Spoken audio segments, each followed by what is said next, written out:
Praise the Lord. অনেকে দাবি করছে এইভাবে পবিত্র আত্মা কাজ করছে এবং পবিত্র আত্মা স্পর্শ পেয়েছে, সেই জন্য এইভাবে করছে।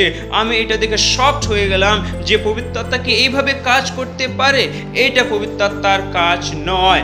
আমাদেরকে সতর্ক থাকতে হবে সেই সমস্ত শিক্ষা থেকে, সেই সমস্ত চাঙ্গাই সভা থেকে, কারণ আমাদের বাইবেল সতর্ক থাকতে বলে। প্রথম যোহন 4:1 বলছে যে তোমরা সকল আত্মাতে বিশ্বাস করো না, কিন্তু প্রত্যেকটা আত্মাকে তোমরা পরীক্ষা করে দেখো সেটাকে ঈশ্বর হইতে কিনা, কারণ এই পৃথিবীতে অনেক ভ্রান্ত ভাববাদেরা বেরিয়েছে।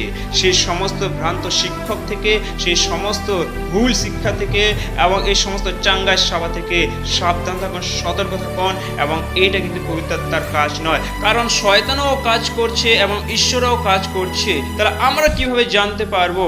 আমরা জানতে পারবো একটাই মাত্র, আমরা যদি পরীক্ষা করে দেখি সেটা কার কাছ থেকে, ঈশ্বর থেকে না শয়তানি থেকে। সেই জন্য সতর্ক থাকুন, সাবধান থাকুন। ঈশ্বর আপনাদের প্রত্যেককে আশীর্বাদ করুক। কমেন্ট করবেন এবং শেয়ার করবেন।